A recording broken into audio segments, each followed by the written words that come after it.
دستگیرا اشرفا. الحمدللہ،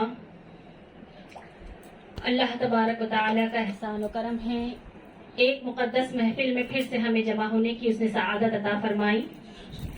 تو آئیے محفل کو آگے بڑھاتے ہیں اور ہمارے پیارے آقا صلی اللہ تعالیٰ علیہ وسلم کی بارگاہ بے کس پناہ میں بڑے مؤدبانہ عاجزانہ انداز سے ہدیہ درود پیش کریں گے. تو اپنے سروں کو، نگاہوں کو، گردنوں کو جھکا لیجئے اور بڑی عاجزی کے ساتھ درود پاک کا نذرانہ پیش کرے. پڑھیں الصلاۃ والسلام علیک یا رسول اللہ، الصلاۃ والسلام علیک یا حبیب اللہ، الصلاۃ والسلام علیک یا نبی اللہ، وعلی آلک وصحابک یا نور اللہ، صلی اللہ تعالی علیہ وسلم. غوث اعظم بمنی بے سرو ساما مددے، قبلہ دی مددے کعبہ ایماں مددے، بگرداب بلا افتادہ کشتی ضعیفہ شکست رات پشتی، بحق خواجہ عثمان ہارون مدد کن یا معین الدین چشتی، مدد کن یا معین الدین چشتی، مدد کن یا معین الدین چشتی. اے اشرف زمانہ زمانے مدد نما درہائے بسراز کلید کرم کشا، سرورا شاہ کریمہ دستگیرہ اشرفا، حرمت روح پیمبر یک نظر کن سوئے ماں، آمین یا رب العالمین. اللہ تبارک و تعالی ہم سب کا یہاں پر آنا بیٹھنا قبول فرمائے اور پیارے آقا صلی اللہ تعالیٰ علیہ وسلم کے صدقہ طفیل میں ہماری اس سجائی جانے والی محفل پر مدینے والی رحمت برسائے، اور جن کی نسبت سے ہم یہ سجاتے ہیں پیارے آقا صلی اللہ تعالیٰ علیہ وسلم کے صدقہ طفیل میں اللہ تبارک و تعالیٰ نے یہ سعادت عطا فرمائی کہ حضور مخدوم اشرف جہانگیر سمنانی رضی اللہ تعالیٰ عنہ کی نسبت سے ہر مہینہ جو یہ محفل سجائی جاتی ہے، اللہ تبارک و تعالیٰ اس محفل پر مخدوم اشرف جہانگیر سمنانی کا روحانی فیض عطا فرمائے اور آپ کے روحانی فیض و برکات سے ہر آنے والے کو اور ہر سننے والے کو مالا مال فرمائے. آئیے اب بات کو زیادہ طول نہ دیتے ہوئے اپنے موضوع کی طرف ہی آتے ہیں. رمضان المبارک قریب ہے اور ہم سبھی جو ہے تو رمضان المبارک کے انتظار میں ہیں. اللہ تبارک و تعالی ہماری حیاتی اتنی دراز کرے کہ ہمیں اپنے زندگی میں اللہ تبارک و تعالی کئی رمضان عطا فرمائے، اس سال کا بھی اور بلکہ کئی رمضان اللہ تبارک و تعالی ہمیں عطا فرمائے. دیکھیے یہ وہ مقدس مہینہ ہے، یہ وہ مبارک مہینہ ہے کہ جسے غفلت میں تو ہرگز نہیں گزارنا ہے. جس نے غفلت میں گزار دیا گویا کہ اس نے کچھ نہیں پایا. اللہ تبارک و تعالیٰ اس غفلت سے ہمیں بچائے اور ایسے نقصان سے بچائے. یہ جو نقصان ہوگا اس کے بعد کہ یہ لمحے پھر لوٹ کر زندگی میں پھر کبھی نہیں آئے گی. ہو سکتا ہے ہماری حیاتی اگلے سال بھی رہے اور اگلے سال ہم پھر رمضان دیکھیں، لیکن یہ رمضان لوٹ کر نہیں آئے گا نا جو چلا گیا ہمارے ہاتھ سے. تو ہرگز بھی رمضان المبارک غفلت میں نہیں گزارنا ہے ہمیں. اور اللہ تبارک و تعالیٰ نے دیکھی کتنی عبادتیں رکھی ہیں. نماز ہے، روزہ ہے، زکوٰۃ ہے، حج ہے نا. تو ہر عبادت کا مقصد ایک ہی ہے، طریقہ الگ الگ ہے. ہر عبادت کا مقصد کیا ہے؟ الگ الگ نہیں ہے. مقصد ایک ہے، طریقہ الگ الگ ہے. اس کی مثال ایسی جیسے کہ کسی انسان کے جسم میں گرمی زیادہ ہو گئی ہو تو کوئی اسے کہے کہ بھئی اسے ٹھنڈا کھلا دو تو دھنیے کا پانی پلا دو وہ بھی ٹھنڈا ہوتا ہے، دہی کھلا دو وہ بھی ٹھنڈا ہوتا ہے. دونوں میں ٹھنڈک کی تاثیر ہے، لیکن ایک ہوتا ہے نا کہ بھئی اس میں بھی ٹھنڈک ہے اور اس میں بھی ٹھنڈک ہے، دونوں کام یکساں ہی کریں گے. تو بس ایسے ہی ہوتا ہے کہ کام ساری عبادتوں کا، نتیجہ ساری عبادتوں کا ایک ہی ہے، بس اس کو الگ الگ طریقے سے رکھا گیا ہے. ڈیلی بیسس پہ روزانہ والی معمولات میں کون سی عبادت رکھی گئی ہے؟ نماز. اور سال میں ایک مرتبہ ادا کرنے والی عبادت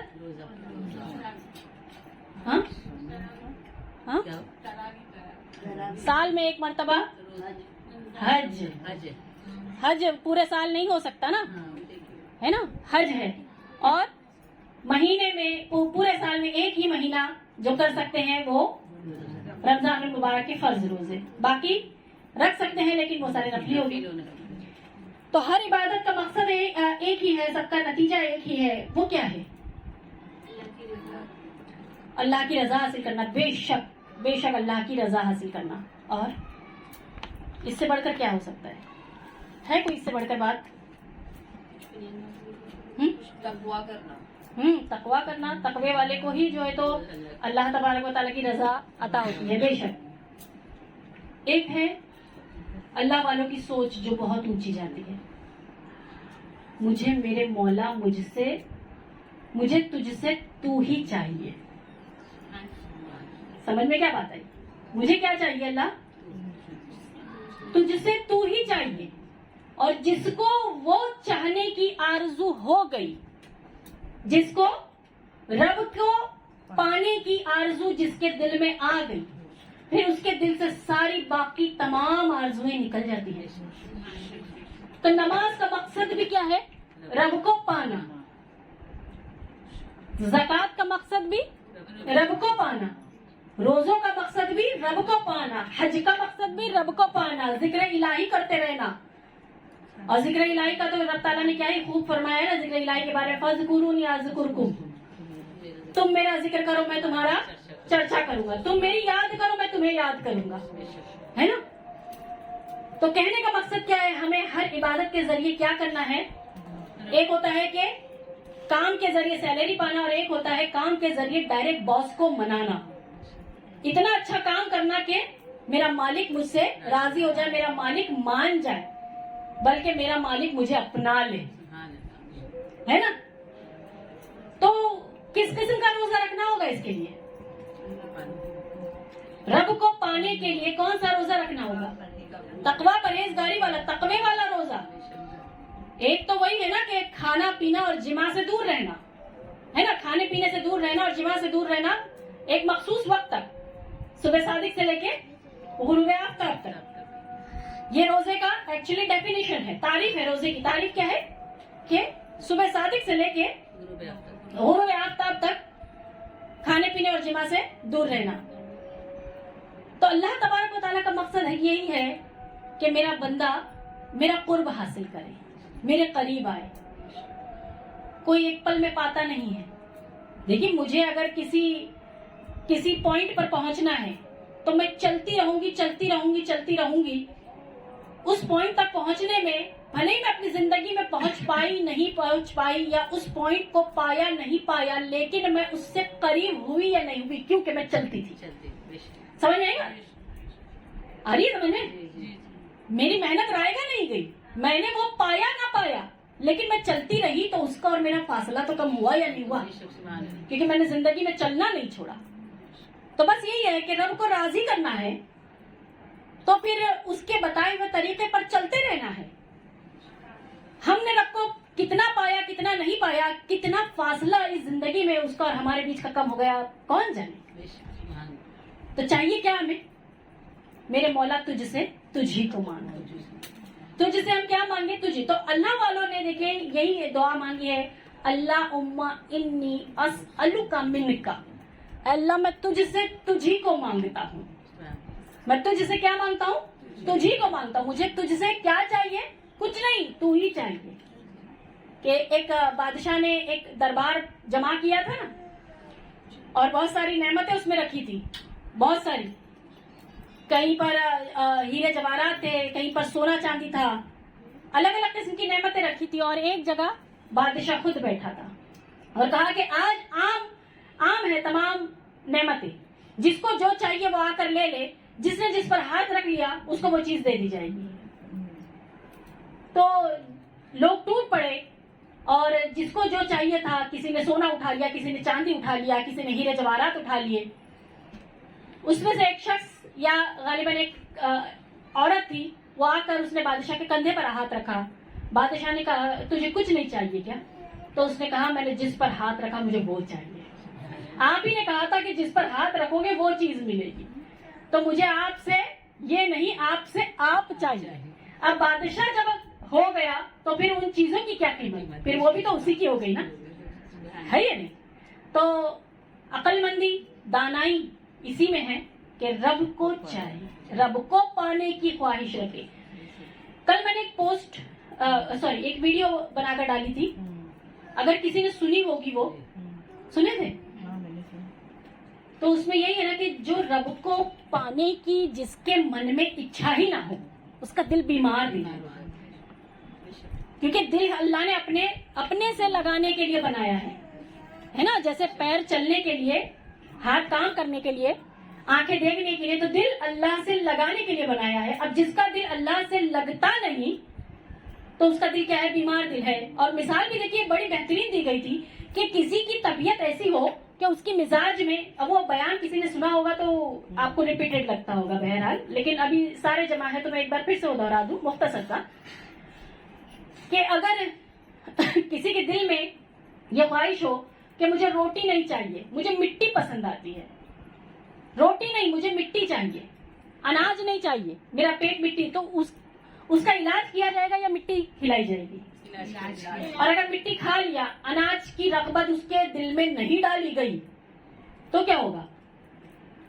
ہلاک ہو جائے گا، مر جائے گا نا مٹی کھا کھا کے. بس ایسے ہی ہے، دل اللہ سے لگانا ہے، اور جس کا یہ علاج نہیں کیا گیا کہ اس کو اللہ کی آرزو نہیں ہوتی، اس کے دل میں پھر بھی اولاد کی ہو رہی ہے، تجارت کی ہو رہی ہے، دنیا داری کی ہو رہی ہے، مال زر زیور کی ہو رہی ہے، دوسری چیزوں کی خواہشیں اس کے دل میں ہوتی جا رہی ہے، اور اگر اس کے دل میں اللہ کی محبت اور اللہ کو پانے کی آرزو نہ ڈالی گئی تب کیا ہوگا؟ بیمار، اور اسی میں وہ ہلاک، اسی محبت میں ہلاک. جس محبت کی وجہ سے تو نے رب کو دور کر کے اپنے دل میں یہ محبت ڈالی تھی، رب کو دور کر دیا. نہیں میرے بچوں کو میری زیادہ ضرورت ہے، نہیں میرے شوہر کو میری زیادہ ضرورت ہے. اسی چکر میں کئی لوگ فرض نمازیں چھوڑ دیتے ہیں، شوہر بچوں کو ضرورت ہے، نہیں مجھے فلاں بیمار میرے بغیر کچھ کرتا ہی نہیں. تو یہ سارے ہماری قبر میں نہیں آنے والے. ان سب کی محبت کو ہم نے جو رب کی محبت پہ فوقیت دے رکھی ہے نا. دیکھیے ایک زمانے سے جو ہم سے کہہ رہے تھے کہ میرا یہ کام ہو جائے گا تو آپ ہم علم دین حاصل کرنے آئیں گے، وہ اب تک نہیں آئے. کیوں نہیں آئے؟ کیوں نہیں آ رہے؟ کیوں نہیں آپ آ رہے؟ کیوں نہیں آپ آ رہے؟ سوچئے، سوچنے والی بات ہے. جب عذر پیش کرو گے تو عذر ملتے ہی چلے جائیں گے. ایکسکیوزز اگر آپ ڈالو گے نا تو ایکسکیوز ملتے ہی چلے جائیں گے، لیکن اگر آپ اس پر چلنے کی راہ بنا لو تو پھر اللہ تبارک و تعالیٰ اس راہ پر چلنا آسان کر دیتا ہے یا نہیں؟ تو کوئی آئے تو اس میں کسی مدرسے کا، کسی عالم عالمہ، کسی آپا کا فائدہ نہیں ہے، آنے والے کا فائدہ ہے. آنے والے کا فائدہ ہے، جو جڑا رہے اس کا فائدہ ہے، کہ اس کو اللہ تبارک و تعالیٰ نے توفیق عطا فرمائی کہ وہ اپنی دنیا اور آخرت دونوں سنوارے. آنے سے دنیا چھوٹ نہیں جاتی. چھوٹتی ہے کیا؟ ہم دین کا کام کر رہے تو چھوٹ گئی. ہم سے کئی بڑے بڑے علماء ہیں جو دین کی بڑے پیمانے پر خدمت کر رہے ہیں، تو کیا ان کے پریوار ان سے چھوٹ گئے؟ لیکن دیکھیے وہ ہستیاں بھی ہیں جنہوں نے پریوار چھوڑے ہیں. غوث اعظم سرکار کو دیکھ لیجیے، غریب نواز کو دیکھ لیجیے، مقدونہ سنہا کو دیکھ لیجیے. تو کیا ان کو پریوار سے محبت نہیں تھی؟ لیکن ہم کو تو دینیات سیکھنے کی بھی فرصت نہیں کہ آئے ہم دینیات ہی سیکھ لیں، روزہ نماز کے بارے میں جان لیں کہ یہ ہماری روزانہ کی عبادت ہے. دن میں 5 مرتبہ نماز پڑھنی رہتی ہے اور نماز کے لیے وضو کرنا رہتا ہے، کپڑوں کو پاک رکھنا رہتا ہے. کم از کم یہ مسئلے مسائل ہی ہم سیکھ لیں. تعجب کی بات ہے، دل میں دلچسپی نہیں جاتی، اور سب کا دعویٰ ہے کہ ہم اللہ سے بہت محبت کرتے ہیں، ہے یا نہیں؟ سب کا ہے یا نہیں دعویٰ؟ یہ بتائیں. تو میری عزیز بہنوں، کہنے کا مقصد ہے رمضان المبارک کو ضائع نہیں کرنا ہے. غفلت میں مت گزاریے رمضان. ایک ایک لمحہ قیمتی ہے. جیسے ہی غفلت آنے لگے، سستی آنے لگے، دنیا داری دل میں آنے لگے، اسی وقت جو ہے تو رمضان المبارک کے فضائل مزید سن لیجئے. کوئی بیان سن لیجئے، کتاب کھول لیجئے، پڑھ لیجئے، رمضان کے فضائل جان لیجئے، پھر دل میں ایک نئی امنگ جاگ جاتی ہے. کیونکہ ایسا ہوتا ہے کہ انسان کا جذبہ کبھی سرد پڑ جاتا ہے، کبھی بعض اوقات سرد بھی پڑ جاتا ہے. اور کتنے تو جو ہے تو صرف میں نے اس دن بھی بتایا تھا جب میرا بیان مہم میں تھا، کتنے صرف اس وجہ سے روزہ چھوڑتے ہوئے نظر آتے ہیں، معمولی چیزوں پر. دیکھیں اب جہاں پہ رخصت دی گئی ہے نا، بیماری کی وجہ سے چھوڑ سکتے ہیں، وہ رخصت بہت بڑی بیماری پر ہے، چھوٹی چھوٹی باتوں پر نہیں ہے. چھوٹی چھوٹی باتوں پر نہیں ہے، یاد رکھیے گا. اور چھوٹی چھوٹی باتوں پر لوگ روزہ چھوڑتے ہوئے اتنی غفلت، رمضان کی فضیلت سے اتنی غفلت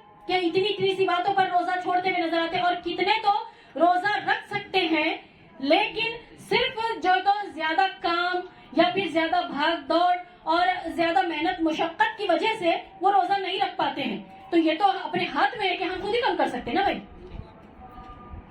کیوں زبردستی جو ہے تو مطلب اتنا گھر کا کام کر لیا جائے کہ پھر اس کے بعد جو ہے تو ہمارے اندر روزہ رکھنے کی طاقت توانائی دوسرے دن نہ رہے، اور پھر یہی دعویٰ ہے کہ ہم تو اللہ سے، میں تو بہت چاہتی ہوں رکھوں لیکن میں کیا کروں، نہیں رکھ پا رہی. تو کیا کر سکتے ہیں؟ وہ کرنا بھائی آپ ہی کے ہاتھ میں ہے. آپ کو اپنا کام کم کرنا ہے. آپ کو اپنی روٹین کے جو روزانہ کے محنت مشقت والے کام ہے تھوڑے کم کر دیجئے، آسان کام کیجئے اگر رمضان المبارک کو پانا چاہتے ہیں اور اس کی برکتیں پانا چاہتے ہیں. امام غزالی دیکھیے اس بارے میں فرما رہے ہیں کہ روزہ رکھنے والے 3 قسم کے لوگ ہوتے ہیں.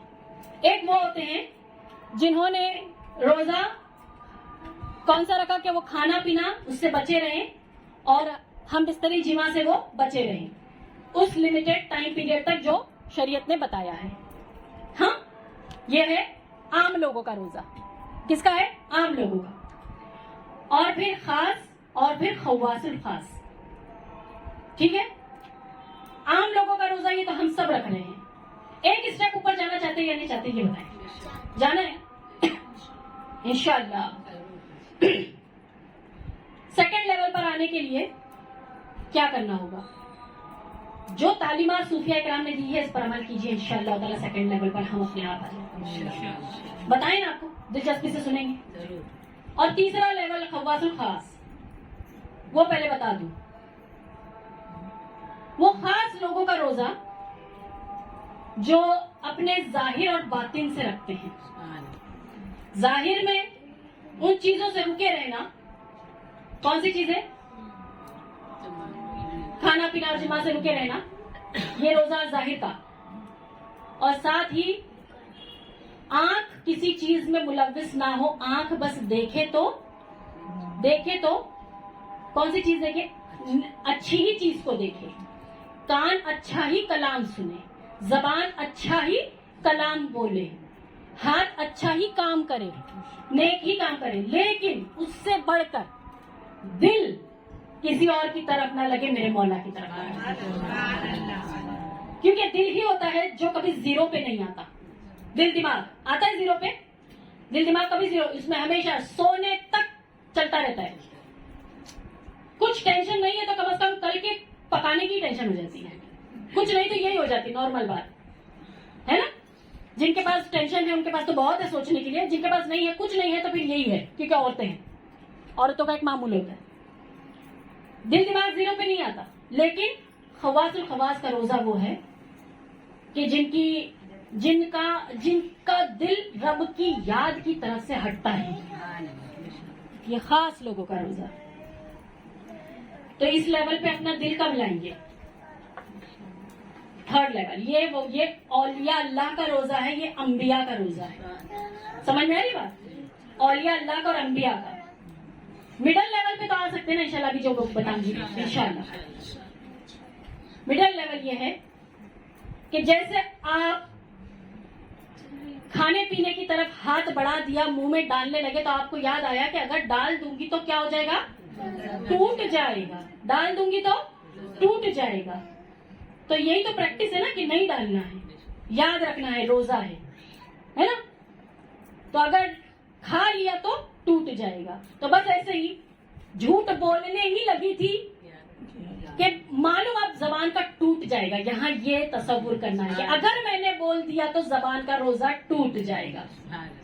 تو تیرا دل نہیں مانے گا. کیوں بھائی میں میرے روزے کو خراب کروں؟ نہیں بھائی نہیں. جب مجھے کھانا نہیں تو پھر مجھے جھوٹ بھی نہیں بولنا. جب مجھے کھانا نہیں ہے تو پھر مجھے کیا نہیں کرنا ہے؟ جھوٹ بھی نہیں بولنا ہے. پھر برائی کی طرف جا رہے تھے. میں نہیں بیٹھوں گی بری محفل میں، لیکن کم از کم کان لگا کے سن لیا. 4 عورتیں غیبت کر رہی تھی، میں بیچ میں کودی نہیں بولنے کے لیے، لیکن کان اس طرف رکھے ہیں. نہیں میں نے یہ بھی نہیں کرنا. گانوں کی طرف، میوزک کی طرف اگر میں یہ کروں گی تو میرا روزہ کان کا کیا ہو جائے گا؟ ٹوٹ جائے گا. تو جب ہمیں یاد آتا ہے روزہ ٹوٹ جائے گا تو ہم اس کام سے بچتے ہیں نا. تو ہمارے لیے یہ پریکٹس والا ہے. دل بہک رہا تھا تب کیا تصور کر لیا میرے رب سے لگانا ہے تو وہ تھرڈ والا لیول نصیب ہوتا ہے. یہ تو صرف پریکٹس ہے سیکنڈ لیول پہ. اور جو فرسٹ لیول پہ ہی رہے میرے, اگر وہی لیول کے رمضان پورے زندگی رکھنے ہیں تو پھر یاد رکھیے صرف سیلری ملتی رہیں گی. وہ آقا, وہ ہمارا مالک, وہ کبھی راضی نہیں ہو پائے گا, اس کو ہم راضی نہیں کر پائیں گے. جس کے دل میں اپنے رب کو منانے کی آرزو ہے, اور ہونی چاہیے, میں نے کہا نا کہ اگر یہ آرزو نہیں ہے تو اس کا دل بیمار دل ہے. جس کے دل میں یہ آرزو نہیں ہے اس کا دل بیمار ہے. کیا سمجھ میں آیا آپ کے؟ کان کو اس طرف بڑھا رہے تھے تو رک گئے, ہاتھ کو غلط کام کی طرف بڑھا رہے تھے, روک دیا کہ بھئی میرے ہاتھ کا روزہ ٹوٹ جائے گا. قدموں کو غلط کام کی طرف بڑھا رہے تھے تو روک دیا کہ میرے پیروں کا روزہ ٹوٹ جائے گا. تو جس طرح اپنے ظاہری روزے کی حفاظت ہم کرتے ہیں اسی طرح اپنے باطنی روزے کی بھی حفاظت کیجیے. نگاہ غلط کاموں کی طرف نہیں, کان غلط کاموں کی طرف نہیں, زبان جھوٹ غیبت کے لیے نہیں بلکہ ذکر الہی کے لیے, اور دل میرے مولا سے لگانا ہے. دل میرے مولا سے, سوچ آخرت کی. سوچ دل میں بہت آتی ہے نا, کیا ہوگا اگر میرا یہ کام نہیں ہوا. تو ایسے ہی سب سے بڑی فکر, فکروں میں سب سے بڑی فکر, اس پر فکر کیجئے, اس پر سوچئے. کون سی سب سے بڑی فکر ہے؟ میرے مولا میں آخر اکیلی رہوں گی, میرا قبر میں کیا ہوگا. ایسا رمضان گزاریں گے انشاءاللہ اس بار, کرنا ہے نا اس بار ایسا رمضان. بڑھ رہے تھے ہم گناہ کی طرف, لیکن یاد آ گیا روزہ ہے میں نے نہیں کیا. کتنی پیاری بات ہے نا. تو انشاءاللہ تعالیٰ اپ گریڈ ہوں گے نا, ہوگے نا انشاءاللہ تعالیٰ. دیکھیے جو اسلام قبول کرتا ہے, لا الہ الا اللہ محمد رسول اللہ صلی اللہ علیہ وسلم کلمہ پڑھتا ہے, اس کو ہم کیا کہتے ہیں؟ ہاں مسلمان. لیکن جب وہ دل سے اسلام کو قبول کرتا ہے تو ہم اسے مومن کہتے ہیں. اور پھر ایک وقت آتا ہے کہ وہ سب کام رب کی رضا کے لیے کرتا ہے تو وہ اللہ کا ولی ہو جاتا ہے. صحیح نا؟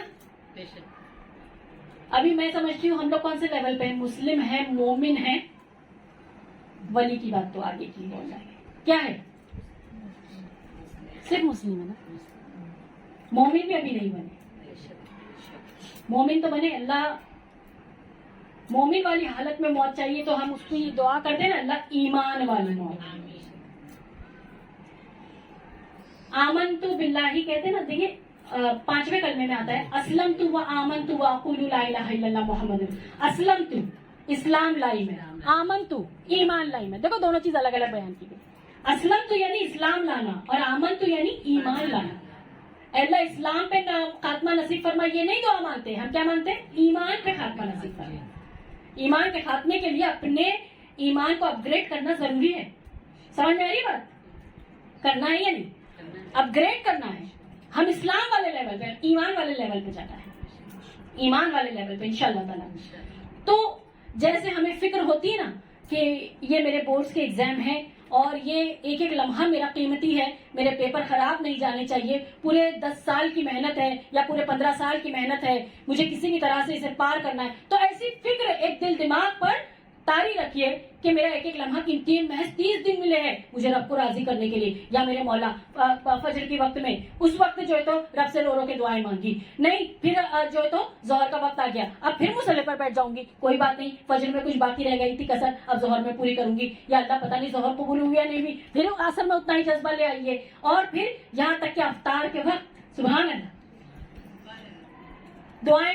دیکھیے جتنے بھی بڑے ایام ہیں نا سال کے, عاشورہ ہے, 15 شعبان ہے, بڑے بڑے ایام میں دیکھیے ہر ایام میں روزہ رکھنے کے لیے کہا گیا ہے, کیونکہ یہ وہ حالت ہوتی ہے جس میں اللہ دعائیں قبول فرماتا ہے.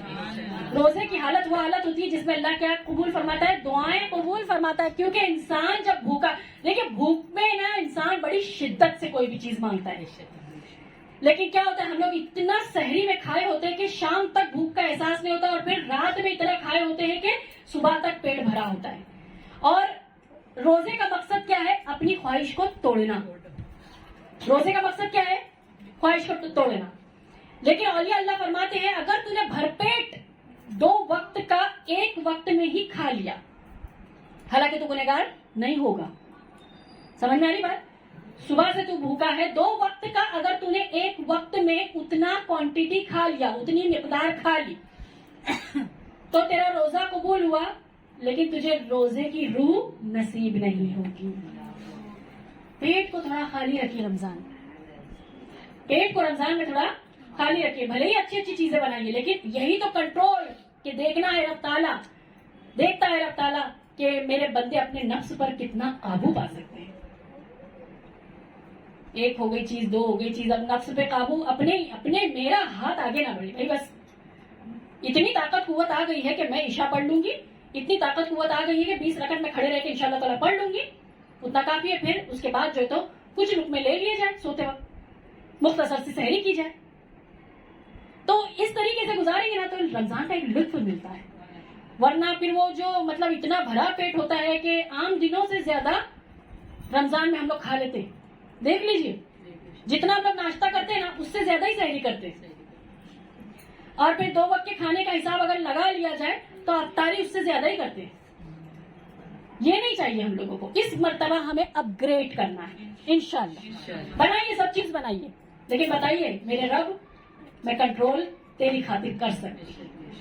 وہ کنٹرول کی طاقت اپنے اندر لائیے. ہر چیز, کوئی بھی چیز ایسا نہیں ہے کہ آپ نہیں کھا سکتے, ہر چیز کھائیے, لیکن اس کی لمٹ رکھیے, حد رکھیے, حد رکھیے. اور پیٹ کو تھوڑا خالی رکھیے. اللہ تبارک و تعالیٰ وہ قربت عطا فرمائے. بھوک کی حالت میں, سمجھ میں آ رہی بات, بھوک کی حالت میں 4 قسم کی آگ بتائی ہے. اولیاء اللہ مفتی اشرف جہاں کی سنت کی لطائف اشرفی میں بتاتے ہیں 4 قسم کی آگ ہوتی ہے. ایک آتش دوزخ, دوزخ کی آگ. کس کو جلائے گی, کس کو جلائے گی؟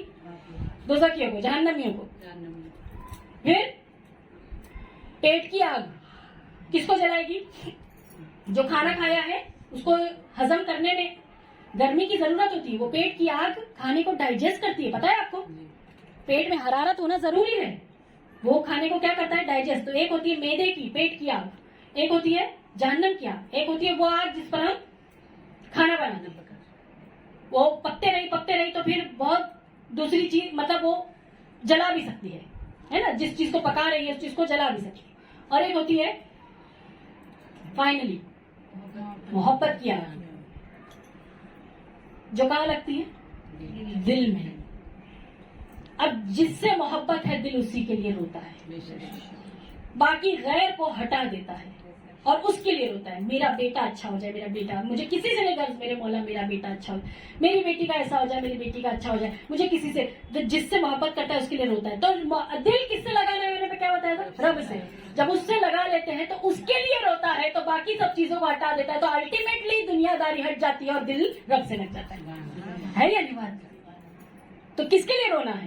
اپنے کام وہ اللہ کے سپرد کر دیجئے. میرے مولا وَفَوِّضُ أَمْرِي إِلَى اللَّهِ إِنَّ اللَّهَ بَصِيرٌ بِالْعِبَادِ, میں نے اپنے سارے کام تیرے سپرد کر دیے. تیرے سے اچھا اس کو سالو کم کرنے والا, تیرے سے اچھا اس کو حل کم کرنے والا, سب میری فائل رکھ دی, یہ میری فائل رکھ دی, تو اپنے حساب سے اس کو سالو کر دینا. تو مل مولا, تو مل, تیرا قرب. یہ دل میں جب آگ لگتی ہے تب دل اس کے لیے روتا ہے, اپنی خواہشات کے لیے نہیں رونا ہے. کس چیز کے لیے رونا ہے؟ رب کے لیے رونا ہے. مولا تو نہیں ملا اب تک, زندگی اتنی بڑی گزر گئی, آج تک میں تیری بندی نے تجھے نہیں پایا, تو نہیں ملا, تو کہاں ملے گا میرے مولا, میرے دل نے اب تک تجھے نہیں پایا. اور یہ بات کو اس لیول پہ کوئی نہ لے کہ یہ ضروری نہیں, جیسے میں نے سٹارٹنگ میں بتا دیا, جس کو یہ ضروری نہیں لگتا اس کا دل بیمار دل ہے, اور پھر مٹی کھا کھا کے کیا ہو جائے گا, ایک دن ہلاک ہو جائے گا اگر اس کے دل میں دوبارہ اناج کی محبت نہیں ڈالی گئی. تو اسی طرح وہ دنیا داری کی محبت بھی کیا ہو جائے گا, ہلاک ہو جائے گا اگر اس کے دل میں رب کی محبت نہیں ڈالی جائے گی. اور پھر مرنے کے وقت کیا ہوگا, دیکھیں جس کے دل میں رب کی محبت نہیں جائے گی, فائنل بات, جس کے دل میں وہ رب کی محبت نہیں جائے گی, کیا ہوگا اس کے انتقال کے بعد؟ وہ دل زندہ ہے لیکن اس میں جو خواہشیں تھیں, ان خواہشوں کو پورا کرنے کے لیے جتنی تکلیف اٹھائی تھی, سب آنکھ بند ہوتے ہی ختم. وہ خواہشیں جو تھی کہ مجھے بڑے گھر میں شفٹ ہونا ہے, وہ بھی ختم. اب کون سا بڑا گھر, مجھے ایک اور نیا بزنس سٹارٹ کرنا ہے, اب کون سا بزنس, آنکھ بند کرتے ہی وہ ختم. لیکن اگر جس کا دل رب سے لگا تو وہ اب بھی تڑپتا رہے گا, میرے مولا زندگی ختم ہو گئی لیکن یہ دل تو اب بھی تیرے لیے تڑپ رہا ہے. تو پھر اللہ تبارک و تعالیٰ اس دل کو اپنا دیدار عطا فرماتا ہے. سبحان اللہ. میں نے کہا نا چلتے رہیے, چاہے وہاں پہنچے نہ پہنچے, لیکن ڈسٹینس تو کم ہوگا کہ نہیں ہوگا, فاصلہ تو کم ہوگا نا. تو بڑے تقوی کے ساتھ روزہ رکھیے, اللہ سے ڈرتے ہوئے, خوف کھاتے ہوئے. ایک ایک لمحہ قیمتی ہے, لمحوں کو برباد ہرگز بھی نہ کریں. سمجھ میں آ رہی بات؟ آگے بڑھاؤں یا مکمل کر دوں میں؟ زکوٰۃ کے بارے میں تھوڑا بتا دوں. زکوٰۃ کیسی ادا ہوتی ہے ہمارے یہاں؟ کتنی پرسنٹ ہوتی ہے؟ 2.5. کتنی پرسنٹ ہے؟ 2.5%. ایک اللہ والے تھے حضرت شبلی رحمت اللہ تعالیٰ علیہ, بڑے صوفی تھے یہ. تو ان سے کسی نے کہا کہ حضرت مجھے بتائیے نا, میرے پاس 500 درہم ہے, تو اس کی زکوٰۃ کتنی بنے گی, میں کتنی زکوٰۃ دوں؟ تو آپ نے کہا کہ 500 درہم پہ کتنی بنتی ہے؟ 500 درہم پہ کتنی بنتی تھی؟ 5 درہم کچھ بنتی تھی. کتنی بنتی تھی؟ 200 درہم پہ نہیں, ہاں 200 درہم تھے. ہاں اس کے پاس کتنے تھے؟ 200 درہم تھے, تو 2.5. تو کتنی بنتی تھی؟ 5. اس نے کہا میرے پاس 200 درہم ہے حضرت, میں کتنی زکوٰۃ دوں؟ تو آپ نے کہا کہ تیرے حساب سے جواب دوں کیا میرے مطابق؟ تو کہا سب کے لیے ایک مسئلہ ہوتا ہے حضرت, یہ کیا بات ہوگی آپ کے مطابق اور میرے مطابق؟ تو کہا نہیں, میں اگر ہوتا تو میں کچھ اور دیتا, لیکن تجھے دینا ہے تو میں جو شریعت کے حساب سے جو جتنا بنتا ہے اتنا مقدار تجھے بتا دوں. تو کہا دونوں جواب دیجیے. تو کہا تو کم از کم کتنا ادا کر دے؟ 5 درہم. کتنے پہ؟ 200 پہ. 200 پہ کتنے ادا کر دے؟ 5. اور اگر تیری جگہ میں ہوتا تو پورے 200 درہم اور اس کے اوپر 5 درہم اور. کہا حضرت آپ کے پاس 200 درہم, تو 5 درہم لاتے کہاں سے؟ کہا ادھار لیتا.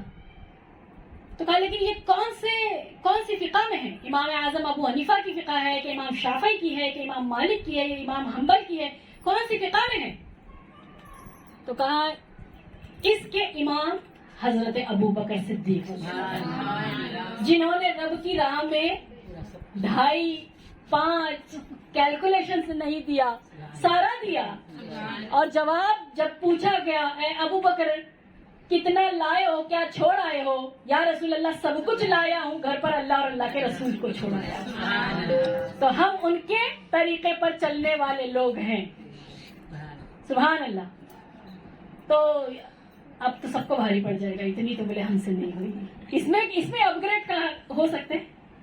اس میں بھی اپ گریڈ ہو سکتے نا, جتنی بنتی ہے اس کو ایمانداری سے.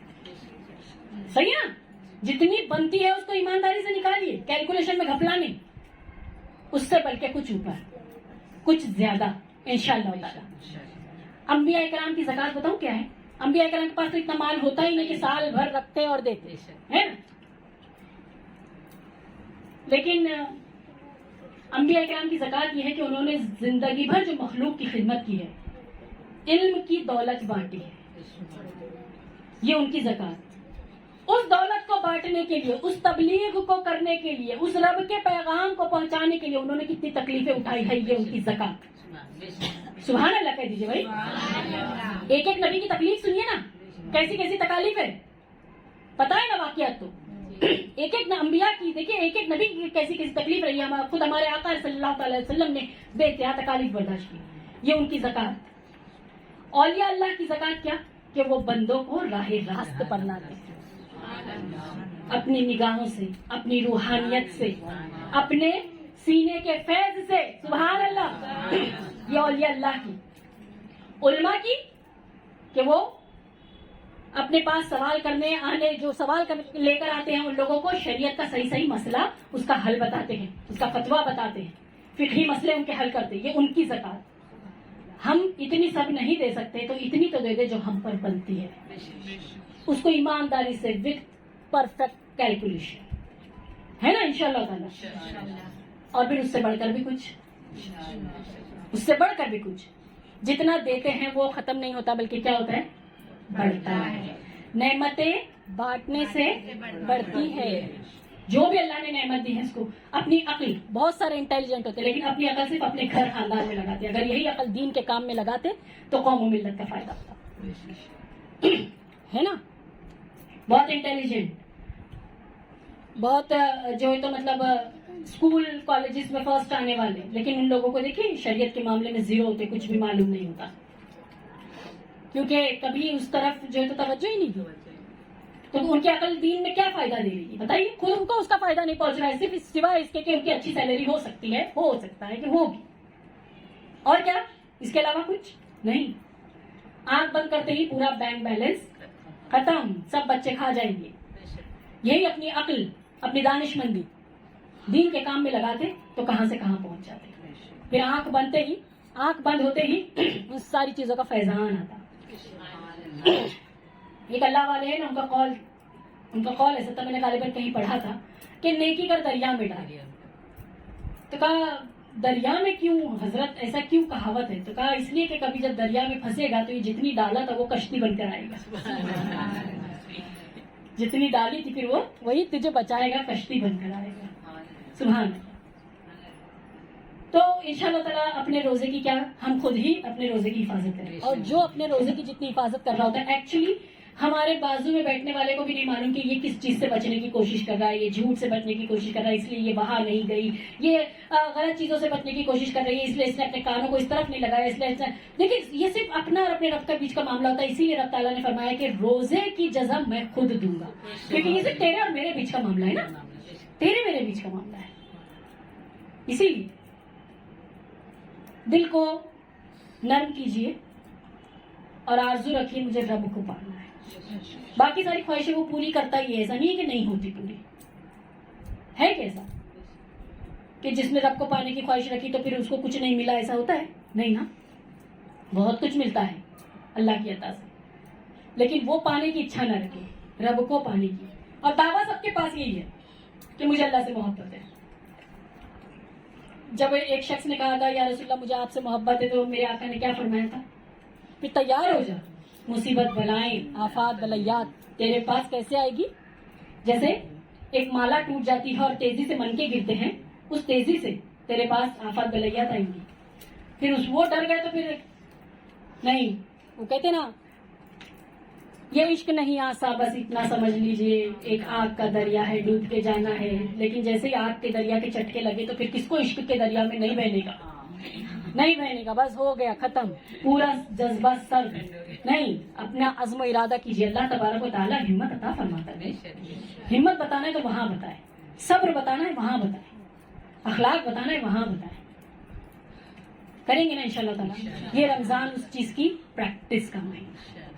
ضائع کریں گے؟ نہیں، انشاءاللہ تعالیٰ نہیں، ہے نا، ہرگز بھی اسے ضائع نہیں کریں گے. اللہ تبارک و تعالیٰ ہم سب کے روزوں کو قبول فرمائے. دعا کی خاصیت یہ بھی ایک ہے کہ اس میں سب کو یاد رکھیے. اتنی خود غرضی کہ دینے والا تو سب کو دے رہا ہے، لیکن ہم تو دوسرے کا نام بھی نہیں لینا چاہتے. کہاں بولے اس کو دے دیا تو نہیں، ایسا نہیں ہوتا. رب تعالیٰ دیکھتا ہے کہ تیرے دل میں بخل کتنا ہے. اتنی کنجوسی کہ دینے والی ذات تو میری ہے، تو اس کا نام تک نہیں لیتا. میں چاہتی ہوں اللہ تبارک و تعالیٰ مجھے اپنے قرب سے نوازے، تو پھر یہی دعا میں سب کے لیے مانگوں، اللہ سب کو قرب دے، میرے مولا سب کو علم کی دولت دے، میرے مولا سب کے گناہ بخش دے.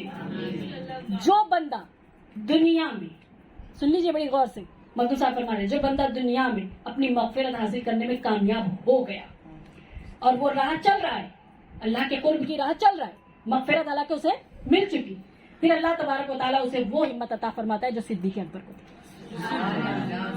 سب کچھ لٹانے والی ایسے ہی نہیں ملتی، مغفرت والے لیول کے اوپر جانا پڑتا ہے. تب ایک ہوتا ہے مغفرت اور ایک رب کا پانا. مغفرت پالی، آگ سے بچ گئے، لیکن جس نے رب کو پایا اس نے تو کیا ہی پایا. اسی لیے ہم یہ محفل جو رکھتے ہیں، آئیے بات نتیجے پر.